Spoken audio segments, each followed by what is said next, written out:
Hello, everyone, and welcome to the AFC and NFC Championship game rematches. Predictions. My goodness, I'm not in that mode right now. They are technically rematches. Oh wait, yeah. Why is there so many rematches this year? Good God. Rematch, man, bitch. Goodness gracious, but we're not alone here. We're not alone here because we have a special guest. I wouldn't say special. Nah, I say special. This is the first guest we have on the Gilsson Nold podcast. We got JT, everyone. Give a round of applause. And if you don't want to give a round of applause, just fap. We'll take it. I know one person in the comment section will do that. It's a good gesture. Exactly. Questionable, but hey, good. But unfortunately, something came up. Now, I don't know when this podcast is coming out. It's coming before Sunday, at least. That's all I know. Something has happened today, and that I will give the floor to Gold on this one. Just Gold, because, well, he's the one who's a Saints fan. I feel pain. No. Sean Payton has officially now stepping down as New Orleans Saints head coach, effective immediately. He was one of the few bright spots of this past season, because we went 9-8, and though, yeah, it was pretty rough season throughout, there's always that sort of sense of optimism whenever it comes to a team that has a really, really great head coach, or Sean Payton. I think his overall record is like 152-89, which is amazing. That's the most wins a Saints head coach has ever had. He was our coach from 2006 season all the way up into the 2021 season. And, like, it's sort of hard to top that. I mean, an era of nothing but success, for the most part. And, you know, as he said in his press conference, his sort of farewell press conference, you know, he doesn't really have any plans of coaching this season. He didn't say he's retiring. He's just stepping down as Saints head coach, and he'll probably go coach somewhere else in a year or two, which is perfectly fine by me. But, you know, New Orleans and the Saints as well, you know, in Louisiana, sports is embedded in our culture. And that's not seen greater than with the Saints football. The Saints, they were atrocious for the better part of 3 decades, from the time they debuted in '66, right, till about 2000, 2001, I'd say. And they had a couple down seasons, but they didn't win a playoff game until the early 2000s, whenever they upset the greatest show on turf, and that was before Sean Payton. That was, I think, what Jim something Haslett, I think. Yeah, I think. And we got swiftly eliminated in the next round, and then after a couple of bad seasons and after Katrina hit, there was really no hope in New Orleans, right? And then pick up Sean Payton, who initially wanted the Green Bay Packers job, and he doesn't hide that fact that he wanted to be the Packers head coach. I mean, comparing the teams at that time in 2006, you have a Saints team that just it went bottom of the barrel pretty much. I think we got like the second pick in the draft because the Texans did much worse. But like, you got bottom of the barrel over a fucking Hall of Fame quarterback in Brett Favre. Yeah, I'd take the Hall of Fame quarterback too. Dang. But because he got stuck with the Saints, he ended up putting his all in free agency. In that draft class was GM Mickey Loomis. We ended up getting Drew Brees, who, went on to be one of the greatest quarterbacks of all time. And we won the Super Bowl in 2009. And he helped revitalize a broken city. And that's just amazing. And then even after that, we didn't make another Super Bowl again, but we had still years of success in, playoff heartbreak. The first play that comes to my mind whenever I think of playoff heartbreak pre-2017 season, the 49ers drive of the century where Vernon Davis became clutch for the first time in his career, and only time in his entire career.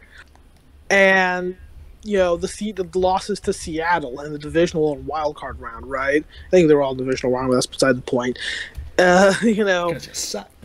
Yeah, because we sucked. And then we went 7-9 for 3 straight seasons, 2014, 2015, 2016. But even though we went 7-9 for 3 straight seasons in a row with the bottom of the barrel of defenses, there was always that sort of sense of hope. Because, yeah, I mean, our defense was atrocious. But we still had Drew Brees, who was putting up 5,000-yard seasons, right? And getting no appreciation because, as I previously mentioned, 7-9. We still had head coach Sean Payton, who's one of the greatest offensive minds of all time. Pretty much what people think of Sean McVay now is what people thought of Sean Payton pre-2009 Super Bowl, right? Because the Rams have been irrelevant for like 20 years. Yeah, they're like this young, up and sort of like, coach. And he, as I say, eventually won that Super Bowl, something that Sean McVay can't say because he's a bitch. And then they rebuilt the team. After 3 years of failure, they rebuilt the team. In 2017, Alvin Kamara, Mark Ingram connection started being amazing. Michael Thomas, before he was a bitch, was a great. We actually got a defense. It was a young, hungry secondary, and our pass rush was really amazing. And then Stephon Diggs did what Stephon Diggs did, and because one player couldn't simply wrap up Stephon Diggs, we got our asses miracled on. And that had to take a toll. Which, you can definitely see it did. Then the following year, 2018, was probably the best season outside of the 2009 season, and I'd argue the best Saints regular season of all time, from a fan's perspective. Because yes, 2009 was the year we won the Super Bowl. 2018, that was a better team. If those two teams faced, 2018 Saints would win, because you had a great running back tandem that was better than Reggie and Pierre Thomas and Chris Ivory, right?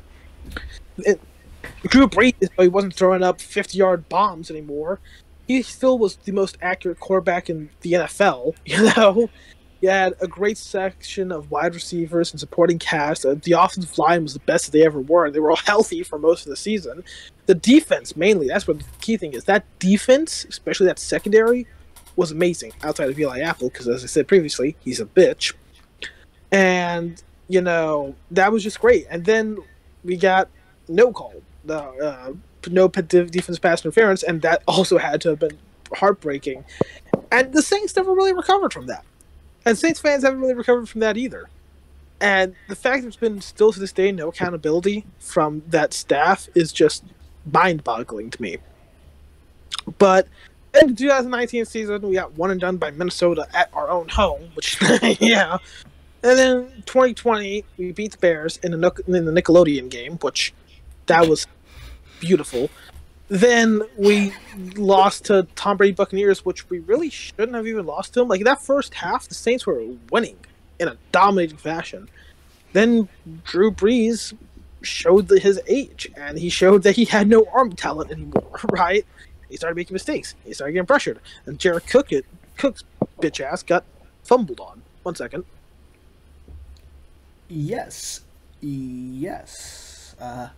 I'm just fitting the air room here because I don't do cuts. Yeah, I mean, that's true. The game was very tight, but because as you saw the Saints, they really had Tom Brady for a little bit, but when they moved on, it definitely didn't go in the favor of Drew Brees. Really. Nah, the fourth quarter is where it really got told. Goes back. We're Yeah. feeling the air. Yeah, no, and then I said Drew Brees left, and then the Saints this past season, it was everything up in the air. Jameis Winston was doing good until he got injured, and then Taysom Hill didn't really do very good. And Trevor Siemian didn't either, and Ian Book was just a question mark. Point being, Hell.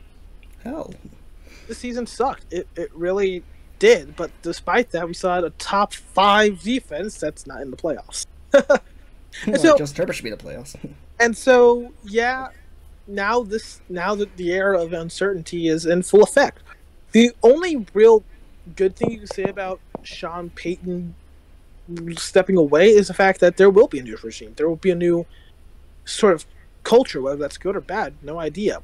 We're going to have a new head coach, and I'm sort of partially rooting for Dennis Allen because he's been there since 2016. and he knows the defense, and he knows the offense, and Pete Carmichael can still be offensive coordinator. But another part of me is also open for Brian Flores, and I'll only accept Brian Flores if he keeps the coordinating staff as is. Yeah, please. Because despite a 9-8 record, this has been the best Saints staff lineup ever. And I mean ever, right? The 2009 staff ain't got shit on Dennis Allen's defense, right? No. And Peter Carmichael's been there since 2006, so if you can keep what's already embedded, perfect. That's the only reason why I really want to keep Dennis Allen. Yeah. So yeah, that's all I have to say. But I'm going to give a quick thing. JT wants to share anything regarding Sean Payton, he can. My quick thing I got to say on Sean Payton is, what an absolute great coach. Future Hall of Famer. To anybody who's trashing on Sean Payton, saying that he's a quitter, that he's not retiring, because he's not. He's a quitter, he's leaving. Mental health, definitely a high thing, and he's definitely out of it. He's definitely burnt out. These years have hit him hard. What he was able to do, he turned a whole entire team that was basically like a jobber into actually being contenders for the last 16 years. Even if some seasons they weren't. He always kept the Saints in it. Even those 7-9 years, which those were considered dark years. Back then, dark years were like 2-14 seasons. So, honestly, I appreciate Sean Payton for what he did. I hope Sean Payton finds a really good team and does the same thing he did the Saints. And that's all I got to say. Let's see what our JT has to share. Yeah, I appreciate what he's done for the game and what he did for that Saints team, of course. And, I agree with definitely a Hall of Famer. Because he could have went to any other team, like you said. Like Go said, Green Bay Packers. He was looking to go to them, but luckily, he brought New Orleans a championship, and he helped a lot. So, I really just wish him well, and I hope he doesn't retire yet, because there are some teams who need a good coach, and he's definitely good one. So. For sure. All right. Next thing here now, let's get into the thing we're most waiting for, the recaps. Haha. So first thing up, we have a recap of Bengals versus Titans. The Titans. Wait, hold on. The Bengals won 19-16. I'm not gonna lie. I loved watching this game. I can't even deny. So essentially, what happened was Joe Burrow got sacked and 9 times, breaking down McNabb's record. Which is just the weirdest record, by the way. Also, what happened was the weapons stepped up where they need to step up. Jamar Chase ran for 57 yards on a catch. I think he only got 3 passes for 107 yards. Burrow, Burrow, despite being sacked 9 times, as Nelson previously mentioned, still threw for 348 yards and also threw the game-winning pass that got them into field goal range. What if I'm more hilarious? The record he broke, McNabb still won that game too. Which I said, bizarre. And apple doesn't fall from the tree. Though I will say this much. I do genuinely believe that if Ryan Tannehill didn't turn to Adam Gase-controlled Ryan Tannehill in that game, throughout the entirety of that game, the Titans would have won it. They had the ball with a minute left, and then somehow gave it to the Bengals with 20 seconds left. The greatest part of this game, the interception was just so. It was It was weird. It was so weird. It was you double can coverage. Have it. Yeah. It was you can have it, but because I don't want it. But it was very weird. I had to rewatch it a couple of times, but it was definitely weird. But it was fun as hell live. The best thing was when Tony Romo and Jim Nantz and Tony Romo are Ryan Tannehill has not thrown any interceptions. Even the pre-show was hey, Ryan Tannehill's been freaking accurate as of late. First pass of the game, interception. I think what sums up this game perfectly. It's the best recap I can give you. The game started with a Ryan Tannehill interception. The fourth quarter was defined by a Ryan Tannehill interception, and the game ended on a Ryan Tannehill interception. Ryan, man, I want to love the guy, but god damn, he is the most 80s quarterback ever. That isn't Dan Marino or Joe Montana. He's Terry Bradshaw, kinda. Oh no, because he's not bald, Nelson, and he also doesn't give shitty takes on Fox. So you will too soon for CBS. But this game, Yeah, it was definitely fun to watch live. It was crazy because if you guys watched the beginning, well, we all watched it, but in the beginning, like we said, Tannehill throwing accurate interception basically first play, and it was funny. The most funniest part for me of the game was that first play because the commentator was stuck in his words when he said, no, he made it. He made a little joke. He was like, every Titans fan thought the ball was going to get to Henry for the first play, since of course he was coming back from the injury. Oh yeah. And it ends up in Payton, and it was crazy. And I was like, I hope nobody gets overwhelmed with that one. But it was funny because he was like, everybody's expecting Henry to get the ball. I was expecting Henry to get the ball, but when Tannehill went back, he threw it. I was like, well. I completely forgot that this was Derrick Henry's return game until you mentioned that. I think the best way to really say this game is the main reason why the Bengals won. Yes, it was due to Ryan Tannehill, as I previously mentioned, Adam Gase himself. All the Titans' offense just overthought themselves. You have the best running back of the last 3 years on your roster, generational talent who came back from injury, stronger than ever. Any Derrick Henry got the ball, he was running for 7 or 8 yards, especially on that one drive. And you don't feed him the ball. You let Ryan Tannehill try to be clutch. No. He got 20 carries for like 62 yards. Another play, mind-boggling to me, is it was 3rd down and 1, right? And instead of giving it to Derrick Henry, which if he gave it to Derrick Henry, he would have gotten 2 yards. Ryan Tannehill keeps it, and then he gets only a yard. Well, I mean, he doesn't get that yard, but he gets like an inch. Then, on the 4th and 1, everyone's, no one's really expecting Ryan Tannehill to do a quarterback sneak, so they give it to Derrick Henry, and everyone's expecting Derrick Henry. And so if Ryan Tannehill did a quarterback sneak, he would have gotten it. But they didn't. It's like don't overthink football. Just do. I mean, that's it. Yeah, because. Sorry, you go on. Yeah, because I mean, like I was just agreeing with what said with overthinking, because it messes up pretty much your team when you overthink or if you don't do something right. And it's a lot of stuff that Tannehill could have did, and I agree with the whole with the 80 thing.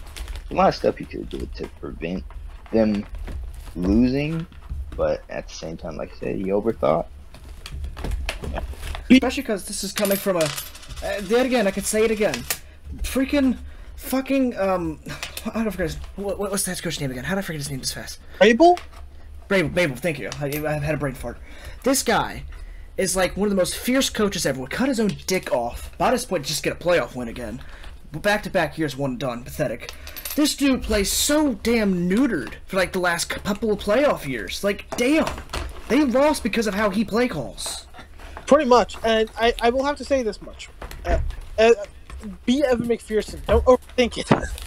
This back-to-back years NFC North team whipped their ass. Yeah. Whatever. It was definitely a good game. Oh, it was. I mean, Bengals, you want one? No, you're going to get 2 playoff wins. You're going to get 2! Joey P. Burrow. Woo! Come on. But yeah, that's all I got to say on this game. Really great. But the thing is, this game's going to get heavily overshadowed because of the other 3 games. Yep. About to come up. Yeah. Alright, that's all I got to say on that. Good? Yep. Alright.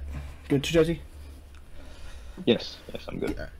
Next, we have a game that shocked everybody, and I mean, I actually mean this.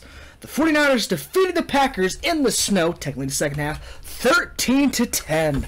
Ho, this was a classic defensive game. Yes, it was, and I guess I'll say the 49ers defense. Now, I want to say something real quick before we go. The 49ers defense has I don't think anybody has realized this or talked about it very much. But the 49ers defense together has kept Aaron and Dak Prescott at 27 combined. Holy shit. So they are definitely doing something right. Now, leading on to their next game, though, that's coming up pretty soon, they are going to have to keep playing the same way they're playing, but I would say a little bit harder. That's going to be pretty easy. Matthew Stafford chokes. But we don't know. Well, to put it simply in terms of recap with the Rams, the 49ers in the game. Not gonna lie, the first quarter it looked like the Packers were going to rout the 49ers. And then, the weirdest thing happened. Aaron Rodgers stopped being Aaron Rodgers. He force-fed Devontae Adams like he was a fat Chinese child. Aaron Jones did jack, wait for it, shit, for almost the entire game. Where the fuck was A.J. Dillon? Is there even an A.J. Dillon on the roster? Am I getting his name wrong? I don't care. He wasn't on the field. He didn't do anything. Aaron Rodgers had a wide open guy, Alan Lazard, and he throws it into double coverage to Devontae Adams in the snow. I've never played in the snow before, but I've played in cold weather before, and I can tell you this much. The ball is hard as fuck. No one wants to throw the ball in cold weather. I can atone to playing in the snow. It is definitely not a fun thing. And yet, but they make it look fun. Not a cold or snow. It is not fun. And yeah, whoever the fuck is the offensive coordinator for the Packers, maybe it's Matt LaFleur. I don't know. Maybe Matt LaFleur is trying to make up for the mistake he made last year with the Buccaneers by taking the ball out of Aaron Rodgers' hand, by putting it in Aaron Rodgers' hand to the he point. He did fix his mistake. He where didn't go to the NFC Championship game this time. Yeah, where Aaron Rodgers like having a Drew Brees type season of just fucking up at the final moments. Thanks, Drew. Then that was just dumb. Honestly, the Packers should have won 45-10. I got the 10 right. I didn't get anything else right.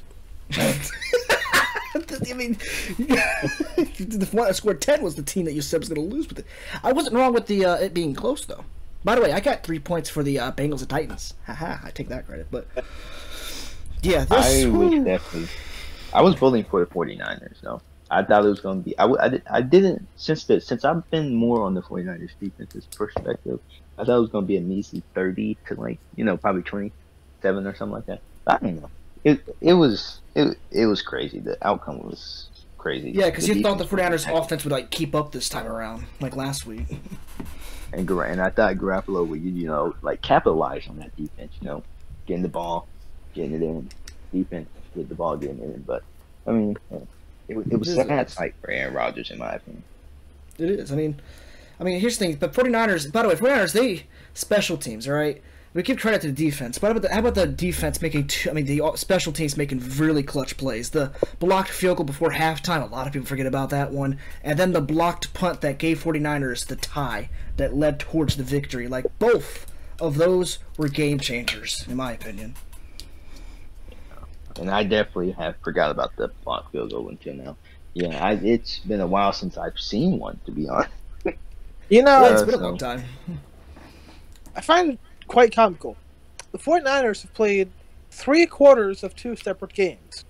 Their offense played great for 3 quarters of the Cowboys game, and their defense played great for 3 quarters of the Packers game. The difference being the 49ers offense shot the bed in the 4th, the 49ers defense shot the bed in the 1st. Oh yeah. Here's the thing. I want to give Jimmy Garoppolo credit's due. He was really clutch when it mattered most in this game. I mean, old Jimmy. A little bit. Deebo Samuel, though. My man deserves a ring after this. Hopefully he's not injured. I hope not either. Hopefully, dude has to carry the whole entire doing offense. a lot. Dude, he's carrying this team. But this game, I was such a great mood because of the other game that I turned this game on because I was going to skip this game. Thank God I did not. I watched a damn masterpiece right here. Maybe that's a stretch, but I watched classic. Yeah, I made a little joke because we know Aaron Rodgers, of course, was not drafted by the 49ers, but it was a little joke. Aaron Rodgers, the 49ers fans thank Aaron Rodgers for sending them to the championship. Not the championship, but yeah, it is. Sending them on 4 times now since they face each other. 4 times now. 49ers Exactly. And they did not draft them. 4 playoff wins. 4 playoff wins. But we did not draft Aaron. They did not draft Aaron Rodgers. It's amazing. This season, whenever it started, I was thinking maybe Aaron Rodgers is better than Drew Brees. And then the Saints fucked up Aaron Rodgers. I'm thinking, no, it's not possible.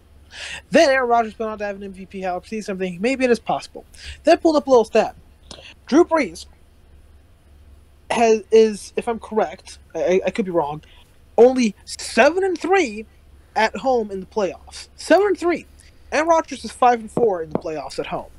Whew, that's destroying whatever fucking Brett Favre grew. So, if people want to say, "Oh, Aaron Rodgers, he's got all the stats. He's great in the postseason." He ain't good in the postseason. He's not. Who said that? He has a couple of Hail Marys. He has a couple of Hail Marys to his name in one good season. And people want to say he's better than Drew Brees. No, Drew Brees had a shit defense for all of his career, pretty much. And then by the time he had a good defense, miracle, no call, not playing for 3 quarters, not getting the ball in overtime, finally time to retire. What has Aaron Rodgers had? Yeah, Aaron Rodgers had a bad defense, but it hasn't been bottom of the barrel. 2014 couldn't bad play calling made him lose against the Seahawks. Like play calling, not Yes, but also yes, play calling. I'm saying that's a bad. I'm saying that because that was at a Drew Brees thing. The Drew Brees stuff was a bad play calling. That was just shit. No. It was like, I think that was the guy who what was it, Kevin King or whatever. Who yeah. But like, is Aaron Rodgers? Go get yourself vaccinated, you bitch. And go to the 49ers or something, man. Like God, if he goes back, honestly, I'm gonna be honest with you. This is definitely Aaron Rodgers' last Packers game. I just don't see him going back. Yep. I did. Because they've been doing a lot of teasing, but the teasing, in my opinion, is going to be true. I don't think he's going back. There's a lot of options that he has, and I think there's a lot of options that he'll capitalize on. So, especially when Phil Simms' dumbass son said, "You shouldn't leave the Packers. They're building something great there. They're gonna in a few years' time, they're gonna have a ring." Bitch, that should have happened this year. You mean Chris? You mean Chris Simms? Yeah, Bill Simms' dumbass son. I know what his name is. I just don't want to call him that. Oh my gosh. If Aaron stays on the Packers, then he's just writing himself to fail. That's all I gotta say. I'm done with this game. Yep. But I'm also no 49ers fan. She was hype. Oh yeah. Now, yeah. X. We got the Rams defeating the Buccaneers 30-27. I know JT has a lot to say about this one because, oh boy, all 3 of us in the McBloke server of the sports page. By the way, join the McBloke server if you really want to see all of our reactions. Oh boy, this game brought emotions out of me, brought emotions out of JT, and it brought emotions out of Gold. But I'll let JT go first because he's the one. Before I let go first, I want to hear JT's thoughts because he was the one that was pissed with the end result. Yeah, I don't want to be too biased here. Great game, but get that bullshit out the way. But it was crazy. I mean, Tom. Tom did what he had to do. We all saw what he had to do. Now, Tom coming back is easy, but when you have a healthy team, and when you don't have a healthy team, it messes up a lot. And what the Buccaneers didn't have was a healthy team. We had people getting out of the game. We had Tom Brady getting fucking bulldozered. No flags were called. But there was a flag call after he got hit. He said something. But I'm just going to leave that one alone. I said I'm not going to be biased. His first unsportsmanlike conduct, by the way. First unsportsmanlike conduct. That's just like LeBron's first time getting the thing. But it was. I don't want to cuss. I'm trying not. I'm trying to say a sentence without cussing. No, you can say it with cussing. It wrecked my soul to see that happen and to see the ending. The ending really hurt because the man is leading. And Cooper Kupp, by the way, the man is leading one of the best wide receivers this season. They have time, and Stanford, I'm surprised he didn't choke, but he gets the ball to I forgot who our person defending him was, but I think he's a rookie. So I was very upset about that too. Rookies and defending in the divisional round. Yeah. You gotta love it. It was painful, but the Rams had great defense. Von Miller did not disappoint. Aaron Donald, he wasn't able to do everything he wanted to accomplish in that game, in my opinion. But he definitely put some pressure on Tom, and that's not the first time Tom has been like pressure. But they came out there, they they came out there to accomplish one goal, and that was to win, and they did it. I wish they wouldn't have, but it was a great game. It's probably the top game. It's probably not the best one of this playoff round, but it was definitely a good game. And to see Tom do that comeback and leading it to the second half was amazing. Not because I'm used to it, but the score was so low that I was very I guess you'd say excited. Used to it, but excited because the game was good. So it was. Yeah, very heartbreaking for a Tom Brady fan. I almost shed a tear after that game. But I got a picture of my face after the game. But hey, it was a great game. Great game. Oh yeah. Okay, are you done? Oh yeah. Okay, good. Because I'm going to need the floor here for a few minutes. As the great saying goes, and the great saying says, yo, bitch ass is lost. Oh boy, yeah! I've been waiting to say this for as long as I fucking can. Oh my gosh, I am just so happy. You talk about injuries, talk about fully healthy team. The Rams whipped your ass in week 4, if I'm correct, with a fully healthy team.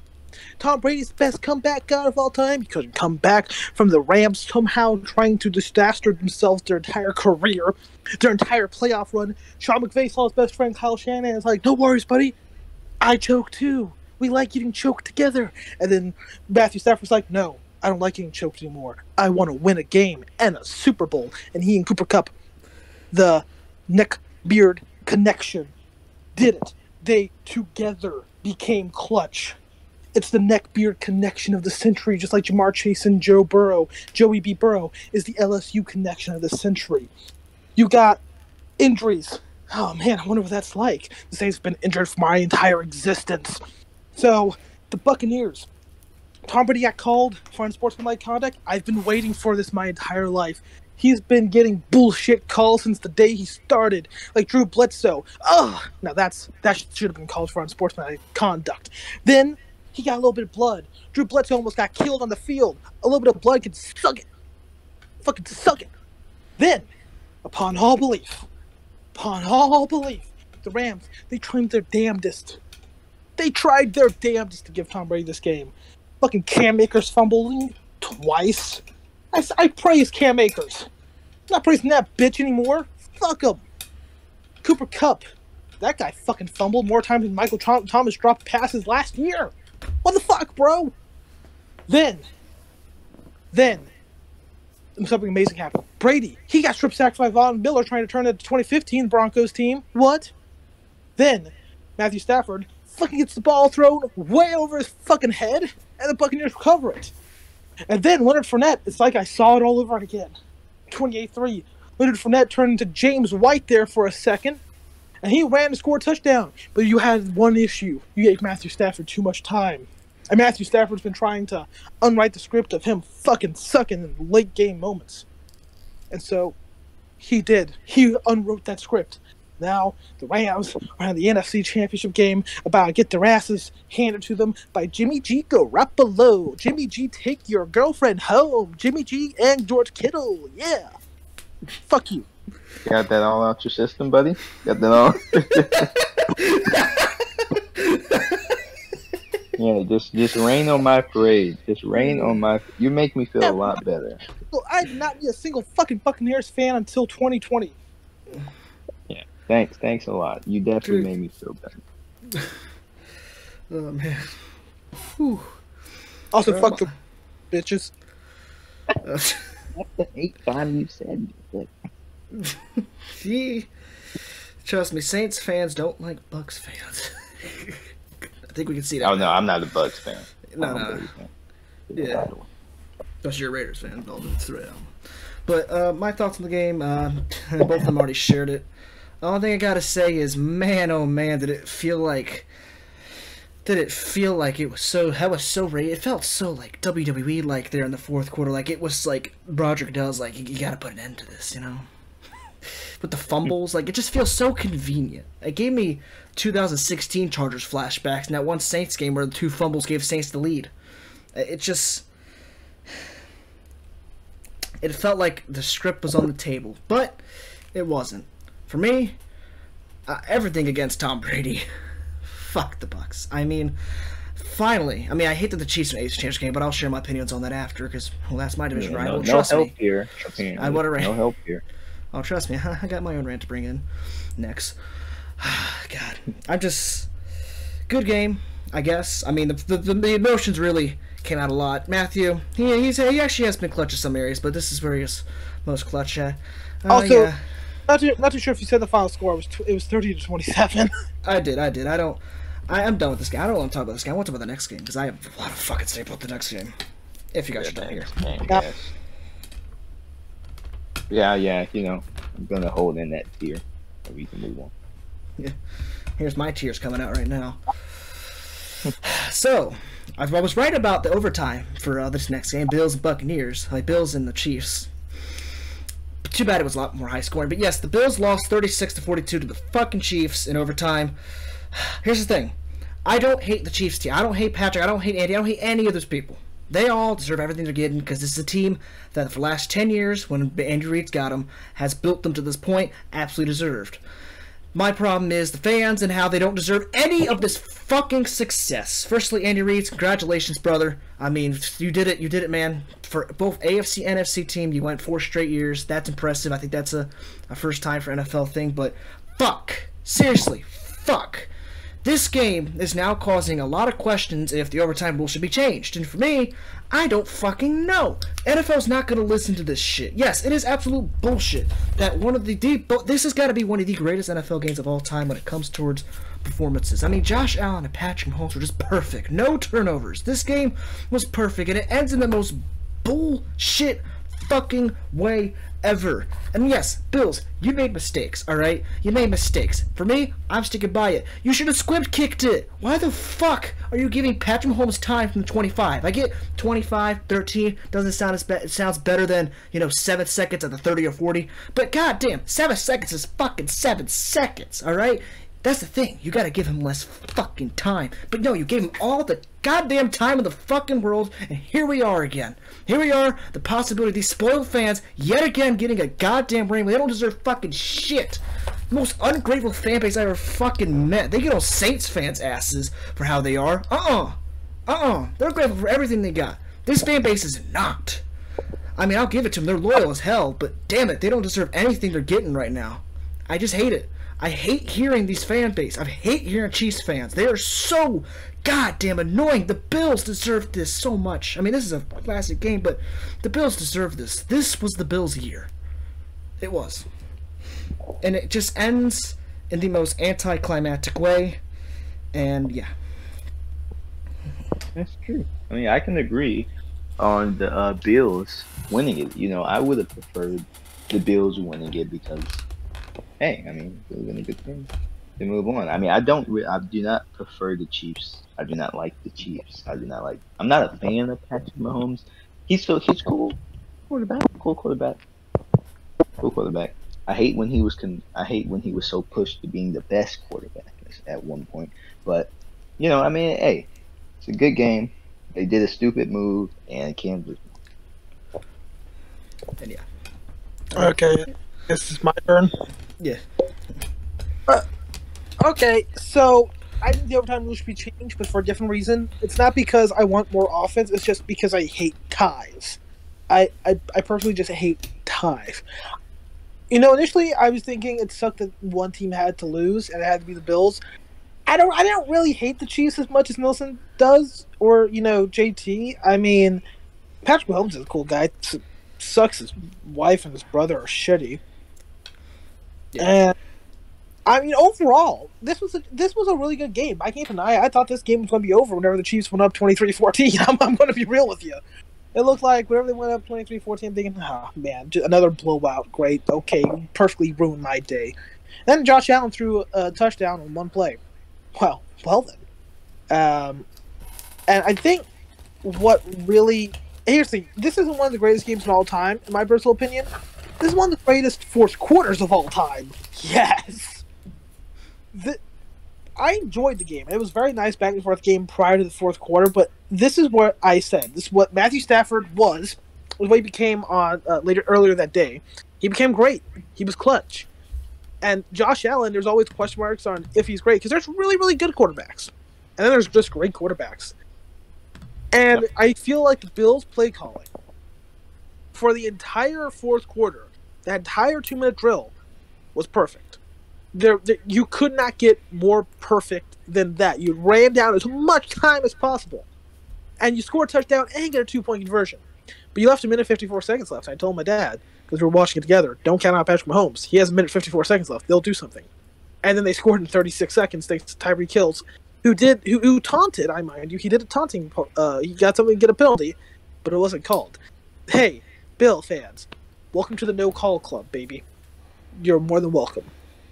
Then, after that, you have Josh Allen with a minute, and I genuinely did not think Josh Allen could pull it off. For that minute, I didn't think he could pull it off. Then, Bill started moving the ball downfield. Then, Josh Allen did something great.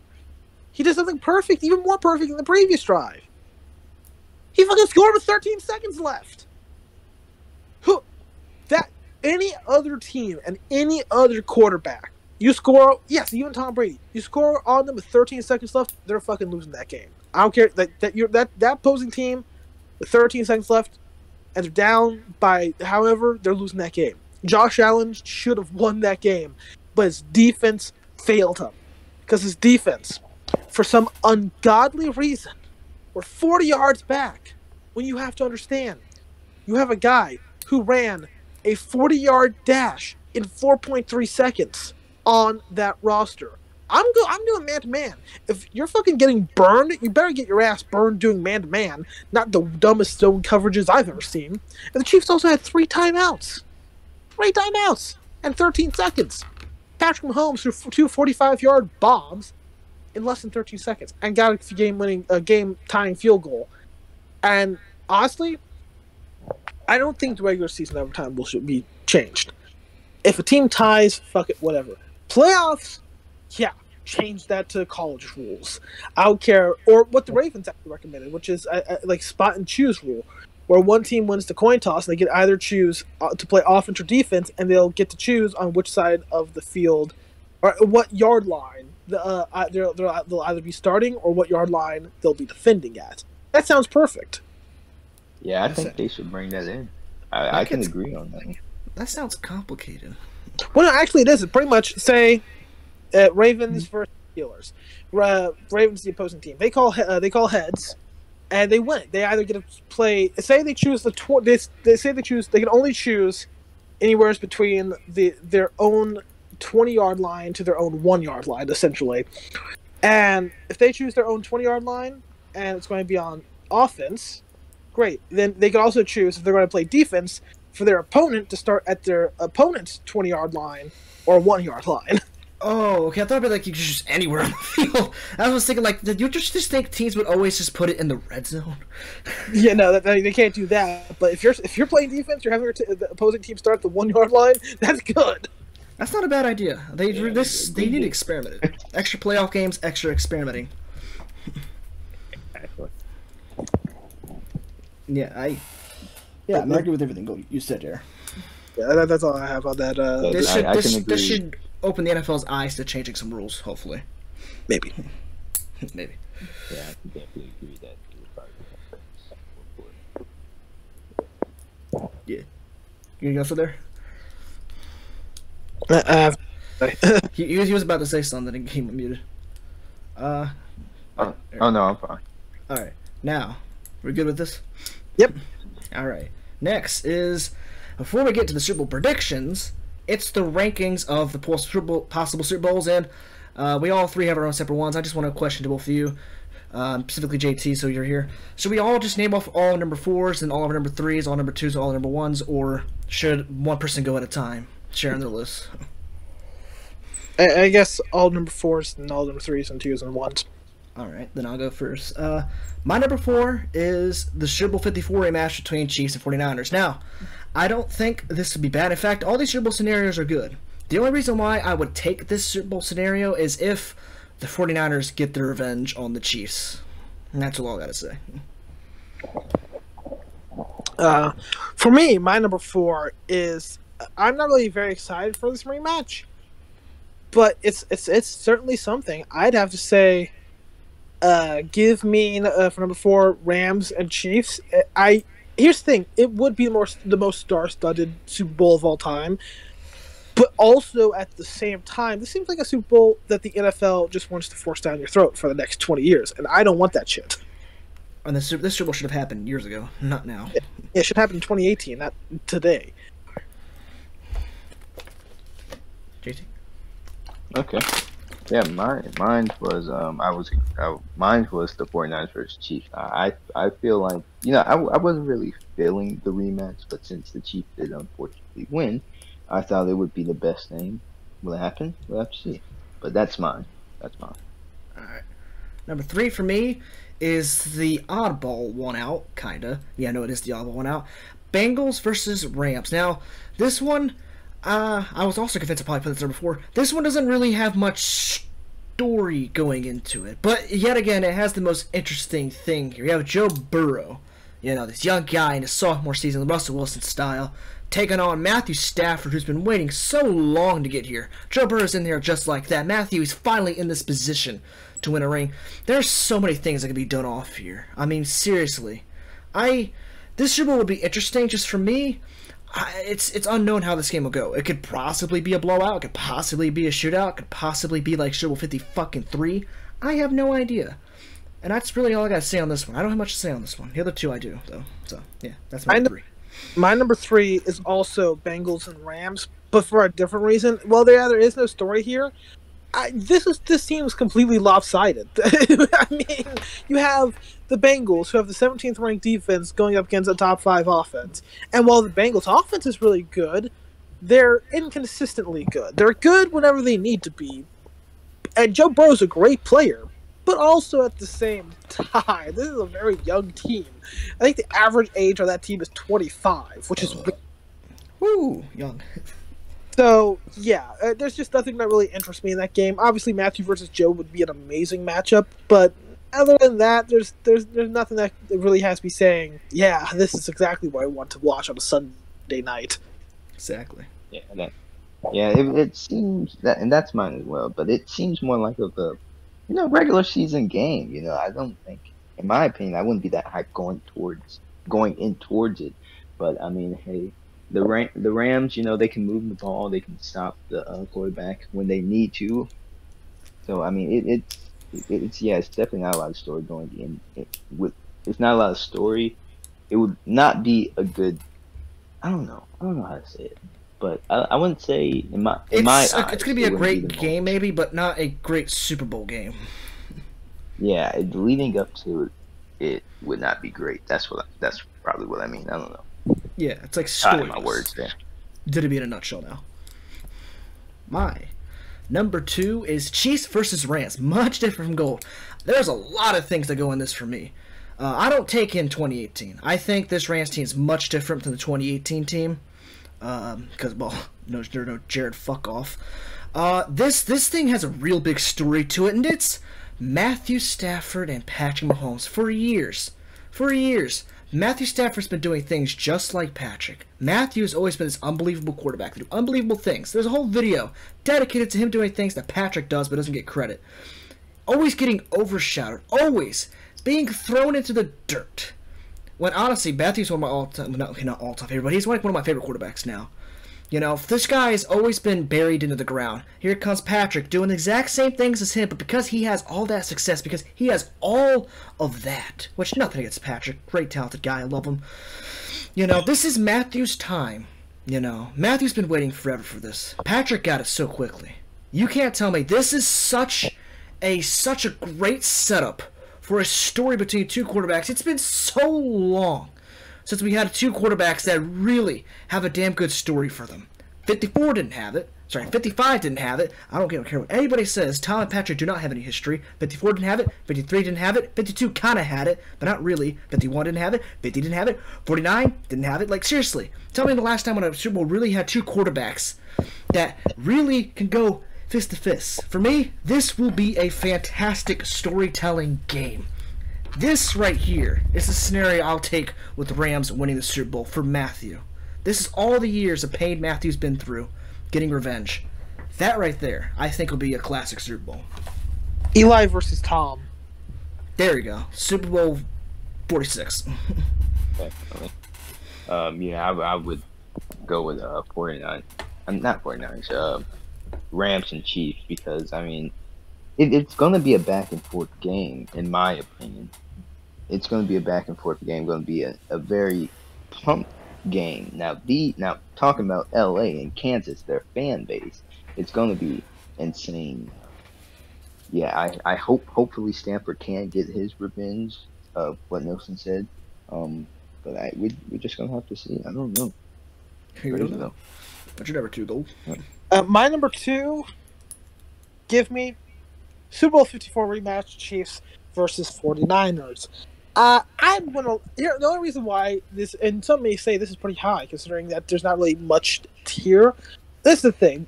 You have the definition of revenge, and I said this really went up by one slot because I watched a video that when I posted, it was George Kittle mic'd up in the Super Bowl, and they were about to lose. They were down by 10 by this point. He says, "Vengeance. He'll be back here one day. Vengeance." And that just got me excited because, I mean, seeing a team to rally back after a rebuilding year, because 2020, that team fucking collapsed with injuries. It's nice. And the 49ers are one of those teams where I don't really hate them. You know, I never really hold hate for them. I mean, yeah, there was that one playoff game where they beat us, but I mean, our defense sucked for the longest time. So I can't even really hate that. Oh yeah, also I forgot to mention the Beastquake and the Sean Payton thing. Yeah, thanks, mind. But like, I mean, with the 49ers, they're a really great team, but they're, I mean, they're, let me rephrase that. They're really good, but they're not really great. Offensively, they have 2 people that can move the ball. Oh, well, that's 3 people, really. And then defensively, they're kind of inconsistent. The secondary isn't particularly amazing, but the front 7 is really good. Versus the Chiefs that just have weapons all over the place on both sides of the field. So, yeah. Yeah.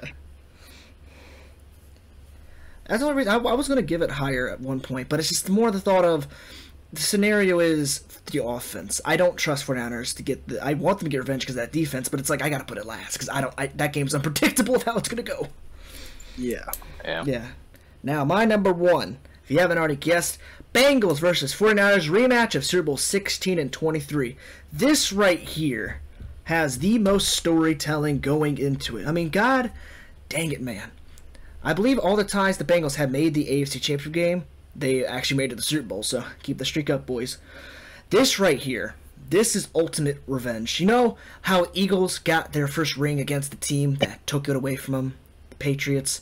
Wouldn't it feel so nice for Joe Burrow and the Bengals to get their first ring against the team that took it away from them twice?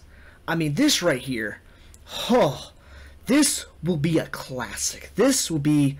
Honestly, I could probably see this game being very defensive. I don't see it going very offensive, just based off how Bengals offense can be inconsistent at times. Nothing against you, Joe. But, well, actually, no. This is going to be a rematch of the game earlier this season that was really good. And honestly, Bengals 49ers is a really good regular season game. So I could just imagine how the regular season game went. It'll go the same way it did. It's going to go the same way here, too, honestly. And... yeah, for me, it's just the simple fact of storytelling, and also another, finally, we can end the Steelers and Cowboys trilogy. Because, let's be honest with ourselves, it's kind of overrated. Let's be honest with ourselves. This will be a better trilogy, because their first 2 Super Bowls are great, and if this one's great, haha, fuck you Steelers and Cowboy fans, this is where it's at. You say the trilogy's overrated? Those 2 of those games are some of the greatest Super Bowls of all time. I'm trying to be controversial, bitch. I just think these 2, because 2 games define Joe. Hey, all these Super Bowls are defined a Joe, okay? Think about that. Think about that. Think about that. I mean, shit, even the 3rd game was kind of good. It wasn't great, but it was kind of... Fuck you. Okay, my number 1 is also Bengals versus 49ers. reason than one else input. You have, and this is one of the greatest stories in all these matchups. You have young, scrappy team of pretty much nothing but 25-year-olds in the Bengals going at it against the 49ers, who have been there, who were so close to greatness, but just couldn't fully pull the trigger on it. And you have these two teams that have proven themselves to be really, really good. But one of them can only be great. And it's between the Bengals and it's between the 49ers who can do it. You have two coaches who, at the start of the season, were on the hot seat. You have two quarterbacks, one coming back from the injury. I guess Jimmy G was also coming back from injury, but he's been in the league longer, and there are many questions about it. He's got back a broken condom. Yeah, you have two offensive lines that are average as fuck. I mean, oh my gosh, this is the definition of average. You have a wide receiver core led by Deebo Samuel, Jamar Chase. Bengals have probably more weapons in terms of who they can give it to, but you have Joe Mixon and Elijah Mitchell, who are both great at running back. And the defenses almost mirror each other. Secondary, pretty poor, but the front seven is really, really good, right? Exactly.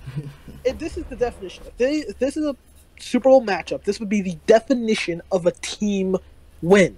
A team sport, the ultimate team sport in the NFL, getting the ultimate team Super Bowl and the ultimate team win. There's not a single... I mean, yeah, you have your stars on each team, but there's not one person that can say, that guy can carry that team.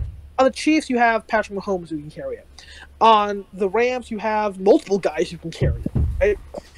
With the 49ers and Bengals, there's not one guy that can really carry on its own. I think Joe Burrow could do it. I think Deebo Samuel could do it as well, but they need a little bit of assistance. And that is why I think this is number one. And before JT says this number one, which is obviously going to be the same game, this is also the only Super Bowl scenario where I don't mind if anybody wins. 2 to 4 could be all interchanged around because I only want one person to win. One team to win. I don't care who wins this one. This is like Super Bowl 54. 49ers win, great. Bengals win, great. I don't really mind. I just want a good game. And that's why it's number one for me as well. Because they both deserve it. You can't lie to me. No, they do. I mean, it's agreeable. And I mean, they've met. I mean, 49ers and Cincinnati, they've met 11 times. You know, this has been since 1974. And San Francisco has, got the upper hand, like 8 times. And twice in the Super Bowl. So, it's just crazy. It's definitely back and forth. Either team deserves. Burrows would prove a lot in this Super Bowl. I would say he would prove a lot.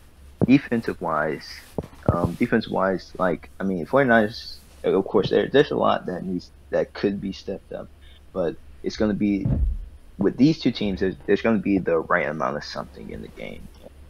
We're just going to have to see what that is and if it happens. And I hope it does.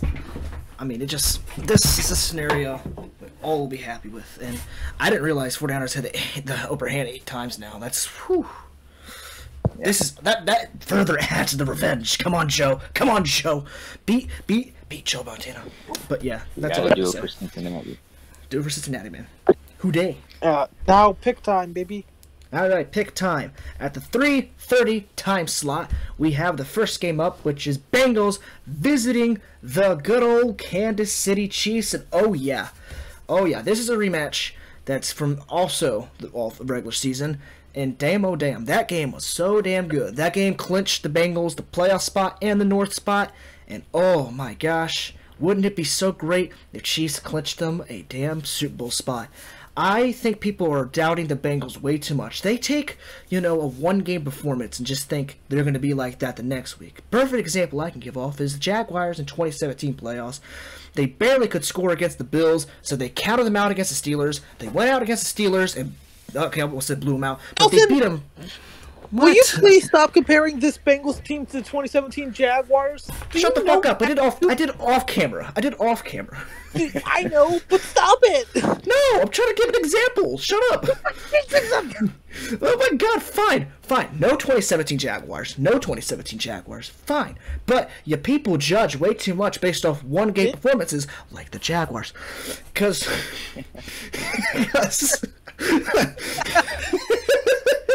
You're laughing now. You're not going to be laughing whenever Patrick Mahomes, Tom Brady's there, fucking ass.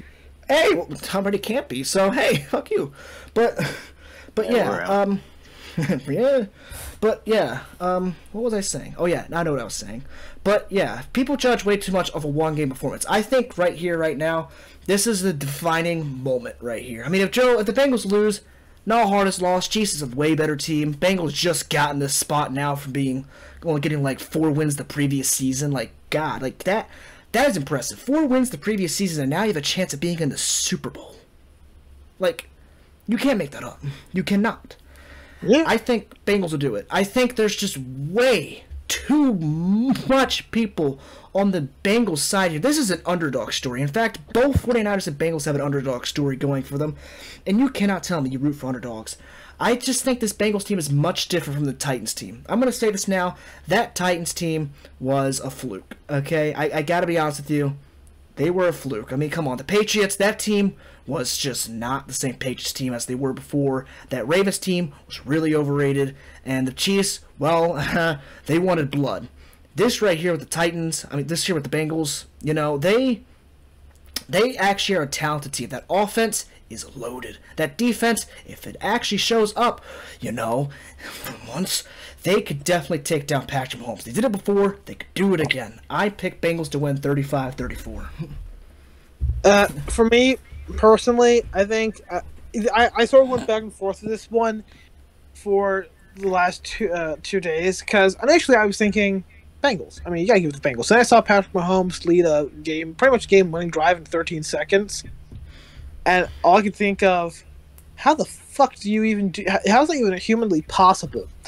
And honestly, throughout this entire playoffs, I've just been picking teams that I'm rooting for that week, and I want Bengals versus 49ers. So I'm going to pick the Bengals to win 35-31. God, I hope I'm right. Same. Yeah, it's definitely going to be. Yeah, I see Bengals.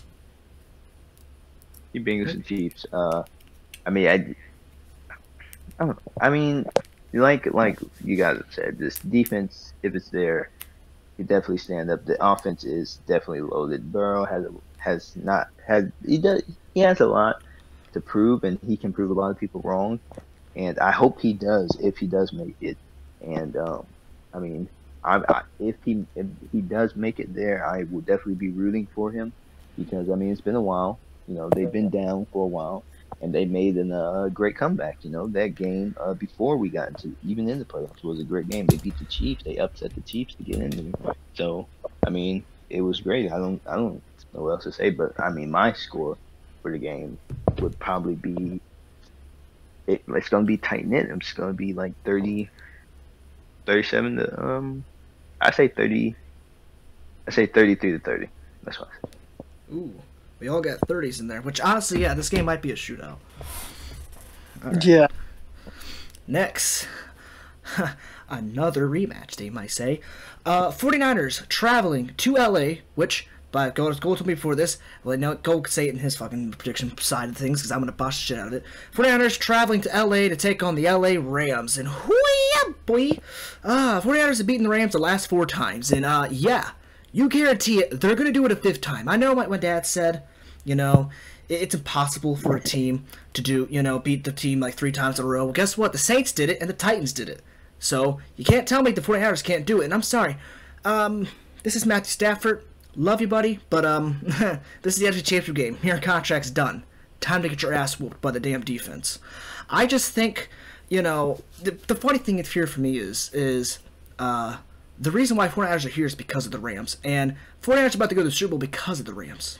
I just don't, for me, I don't see any scenario here where the Rams can win, okay? I'm not trying to be cocky, because I was really much cocky about, well, actually, I was cocky about the Tom Brady thing, I was right. But I'm going to be cocky here. The only way Rams win this is how the audience is. They have to get in the 49ers' head. That's the only way. But yet again, 49ers just came out of AT&T Stadium and Lambeau Field, which is starting to become really overrated in the playoffs. You can't tell me they're going to go into this LA crowd and, you know, be, you know, taken away. This team is an underdog. This is like the 2007 Giants. They're going to do it. They're going to shock the world. They're going to win 24-20. You cannot tell me the 49ers are on an underdog story right now like the Giants. It's similar. For me, and as Wilson was hinting to, the 49ers fans are not allowed into the Rams game. That's true. The ticket stub thing on the Rams website pretty much saying that they're only allowing people from the greater Los Angeles area to buy tickets. I mean, you can still purchase a ticket, but then your ticket, if you're from anywhere else other than Los Angeles, will be suddenly canceled without notice. So you probably won't be able to enter the game. So pretty much, this is going to be a Rams home game. No one likes that at all. Better bite in the ass. And I don't want the Rams to win because I hate the team essentially that hosts the Super Bowl to be in the Super Bowl, which is why, and this is true, I believe the NFL should implement a rule where the team that has the worst record that year gets to host the Super Bowl next year. It's perfect because then that team will not make the Super Bowl that next year. Yeah. Yes, will we just get Detroit 5 times in a row? Maybe. Will we just get like shitty weather for some of it? Sure. I mean, I'd love to see a Super Bowl in Philadelphia. Who would want to see a Super Bowl in the snow? Well, Super Bowl 48 likes to have a talk with you. Super Bowl 48 doesn't count. I agree. But the point being that I'm trying to make here, I'm going to pick the 49ers because they're having a very Super Bowl underdog story like the Giants from 2007. I don't know what the score is going to be exactly. The last few meetings have been pretty low scoring. But I have something along the tunes of I'm going to pick the 49ers to win 31-28. Also, might I add, 49ers, just like Giants, are on all road games.